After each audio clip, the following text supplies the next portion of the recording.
Herbal decoction, കഷായം.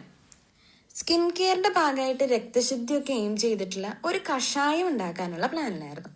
അപ്പോൾ ഓർത്തു ഒന്ന് എക്സ്പ്ലെയിൻ ചെയ്യാം എങ്ങനെയാണ് ഉണ്ടാക്കണേന്നൊന്ന്. ഇവിടെ ഇപ്പോൾ ഒരു സ്കിൻ കൺസേൺ ആയതുകൊണ്ട് തന്നെ അതിന്റെ കാരണങ്ങൾ ആദ്യം തന്നെ അനലൈസ് ചെയ്തു. ആയുർവേദം അനുസരിച്ച് സ്കിൻ എയിൽമെന്റ്സിന്റെ കാരണം ദോഷാസിലുള്ള ഇംബാലൻസ്, രക്തം പോലെയുള്ള ധാതുസിലുള്ള വേരിയേഷൻ, അല്ലെങ്കിൽ ന്യൂട്രിയൻസ് ഒക്കെ സെൽസിലേക്ക് എത്തിക്കുന്ന ചാനൽസ് ബ്ലോക്ക് ആയിട്ട്, അതല്ലെങ്കിൽ വേസ്റ്റ് ഒക്കെ എക്സ്പെൽ ചെയ്യുന്ന ചാനൽസ് ബ്ലോക്ക് ആയിട്ട്, ഇങ്ങനെയൊക്കെയുള്ളതാണ്.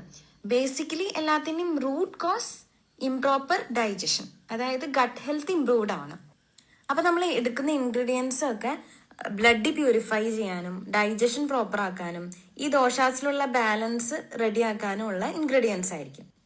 ഈ ഇൻഗ്രീഡിയൻസ് ഒക്കെ വെള്ളം ചേർത്ത് വറ്റിച്ച്, അതാണ് നമ്മൾ സാധാരണ വീടുകളിൽ കഷായമായിട്ട് പറയാറുള്ളത്. 1 part of drug, 16 part of water ഒഴിച്ച് തിളപ്പിച്ച് 1/4 ആയിട്ട് വറ്റിച്ചെടുക്കുന്നതാണ് കഷായം എന്ന് ഒതന്റിക്കലി പറയുന്നത്. അപ്പൊ നിങ്ങളുടെ ആയുർവേദ ഫ്രണ്ട്സിന് ഈ വീഡിയോ അയച്ചു കൊടുക്കാൻ മറക്കണ്ട. Thank you.